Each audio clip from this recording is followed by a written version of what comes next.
बिस्मिल्लाहिर्रहमानिर्रहीम। अस्सलाम वालेकुम वरहमतुल्लाहि वबरकात। मोहतरम नाजरीन, नबी करीम सल्लल्लाहु अलैहि वसल्लम के एक फरमान का मफहूम कुछ यूं है कि दो गुनाह ऐसे हैं जिसकी वजह से कब्र में बहुत ही ज्यादा सख्त अजाब होगा।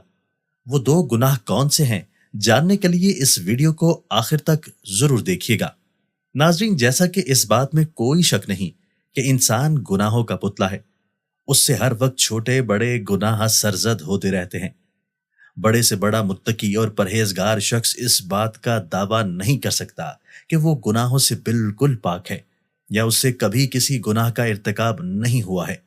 लेकिन एक मोमिन और गैर मोमिन में फर्क यह है कि मोमिन जब किसी गुनाह का मुर्तकिब होता है तो वो फौरन अपने रब की जानिब पलटता है और उससे मगफरत तलब करता है, जबकि गैर मोमिन ऐसा नहीं करता है। हजरत अब्दुल्ला इब्ने मसूद रजी अल्लाह ताला अन्हो ने फरमाया है, मोमिन अपने गुनाहों को यूं देखता है जैसे वो एक पहाड़ के दामन में बैठा हो और डरता हो कि वो उस पर गिर न पड़े, और फाजिर अपने गुनाहों को ऐसे देखता है गोया एक मक्खी थी जो उसकी नाक पर बैठ गई थी और जिसे उसने हिलाकर उड़ा दिया। नाजरीन, गुनाह तो गुनाह होता है, चाहे छोटा हो या बड़ा, मगर दो गुनाह ऐसे हैं जिसकी वजह से आपको कब्र में सख्त अजाब होगा। वो दो गुनाह कौन से हैं, हम आपको इस वीडियो में बताएंगे। हमारे प्यारे नबी हजरत मोहम्मद मुस्तफ़ा सल्लल्लाहु अलैहि वसल्लम ने इरशाद फरमाया कि वो कब्रों के करीब से गुजरे, दो कब्रें थीं। आप सल्लल्लाहु अलैहि वसल्लम ने फरमाया कि उन दोनों में अजाब कब्र हो रहा था। आप सल्लल्लाहु अलैहि वसल्लम ने फरमाया कि ऐसा गुनाह नहीं जिसको लोग बड़ा समझते हों, बल्कि ऐसा गुनाह जो कि बहुत छोटा समझा जाता है, और उस गुनाह की वजह से उनको अजाब कब्र हो रहा था। नाजरीन, हमारी ये गलत फहमी है कि हम बाज औकात बहुत से गुनाहों को हल्का समझते हैं, लेकिन अल्लाह की नज़र में वो गुनाह बड़े होते हैं। हम जना को बड़ा गुनाह समझते हैं, यकीनन ये बड़ा गुनाह है। शराब यकीनन बहुत बड़ा गुनाह है। कत्ल करना भी यकीनन बहुत बड़ा गुनाह है। नमाज कज़ा करना बहुत बड़ा गुनाह है। शिर्क करना, वालिदैन को अजियत देना।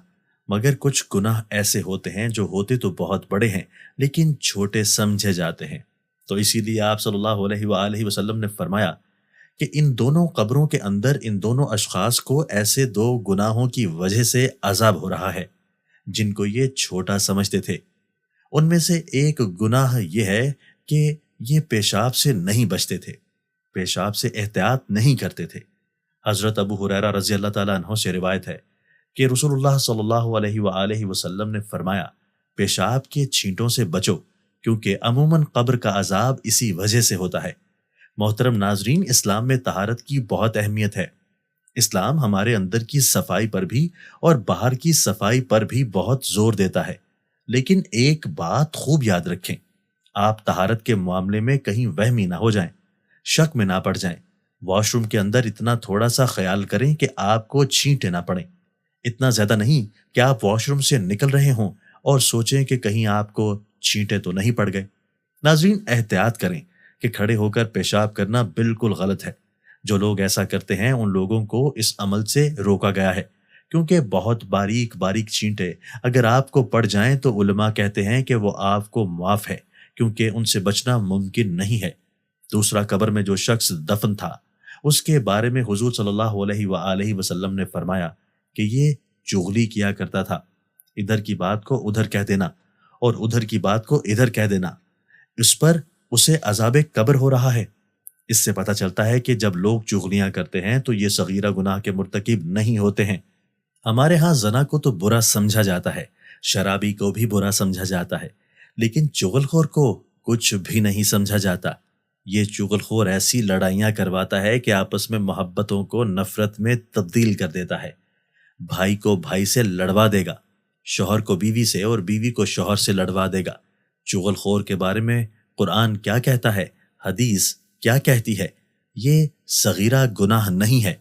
सही बुखारी में इस तरह बयान किया गया है, रसूलुल्लाह सल्लल्लाहु अलैहि वसल्लम ने एक दफा मदीना या मक्का के एक बाग में तशरीफ ले गए। वहां आप सल्लल्लाहु अलैहि वसल्लम ने दो शख्सों की आवाज सुनी जिन्हें उनकी कब्रों में अजाब किया जा रहा था। आप सल्लल्लाहु अलैहि वसल्लम ने फरमाया कि इन पर अजाब हो रहा है और किसी बहुत बड़े गुनाह की वजह से नहीं।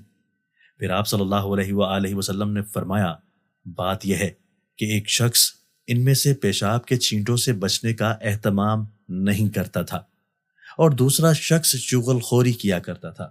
پھر آپ صلی اللہ علیہ وآلہ وسلم نے کھجور کی ایک ڈالی منگوائی اور اس کو توڑ کر 2 ٹکڑے کیا اور ان میں سے ایک ایک ٹکڑا ہر ایک کی قبر پر رکھ دیا۔ لوگوں نے آپ صلی اللہ علیہ وآلہ وسلم سے عرض کیا کہ یا رسول اللہ صلی اللہ علیہ وآلہ وسلم، آپ صلی اللہ علیہ وآلہ وسلم نے ایسا کیوں کیا؟ تو آپ صلی اللہ علیہ وآلہ وسلم نے فرمایا، اس لیے کہ جب تک یہ ڈالیاں خشک ہوں شاید اس وقت تک ان پر عذاب کم ہو جائے۔ نبی کریم صلی اللہ علیہ وآلہ وسلم کے بعد صحابہ کرام کے دور میں رفتہ رفتہ جب امت مسلمہ کا زوال شروع ہوا تو بعض گناہوں کو چھوٹا اور کمتر سمجھ کر نظر انداز کیا جانے لگا۔ حضرت عبادہ بن قرطہ اپنے شاگردوں سے مخاطب ہو کر فرماتے ہیں، تم ایسے کام کرتے ہو جو تمہاری نظروں میں بال سے بھی باریک ہوتے ہیں، جبکہ ہم انہیں رسول اللہ صلی اللہ علیہ وآلہ وسلم کے زمانہ میں ہلاک کر دینے والے کام شمار کرتے تھے۔ آج ہماری یہ حالت ہے کہ ہم برابر چھوٹے بڑے گناہ کرتے رہتے ہیں، لیکن اس کو گناہ نہیں سمجھتے یا بہت معمولی گناہ سمجھ کر نظر انداز کر دیتے ہیں، جیسے آفس کی چیزوں کو خواہ وہ کتنی ہی معمولی کیوں نہ ہو ذاتی سمجھ کر استعمال کرنا خیانت اور گناہ ہے۔ لیکن ہم میں سے اکثر لوگ ایسا کرتے ہیں۔ ایسا اس لیے ہوتا ہے کہ ہمارے دلوں سے اللہ تعالیٰ پر یقین، جزا و سزا کا احساس اور حلال و حرام کی تمیز نکل چکی ہے۔ ایسی بہت سی احادیث پائی جاتی ہیں، تو ہمیں بچنا چاہیے چغل خوری سے اور کھڑے ہو کر پیشاب کرنے سے۔ میری اللہ سے دعا ہے کہ وہ ہمیں عمل کرنے کی توفیق عطا فرمائے، آمین۔ ناظرین، کمنٹ باکس میں اللہ تعالیٰ کے 99 ناموں میں سے ایک نام ضرور ٹائپ کریں، اور جنہوں نے ابھی تک ہمارے چینل کو سبسکرائب نہیں کیا تو وہ ضرور سبسکرائب کر لیں۔ بہت شکریہ۔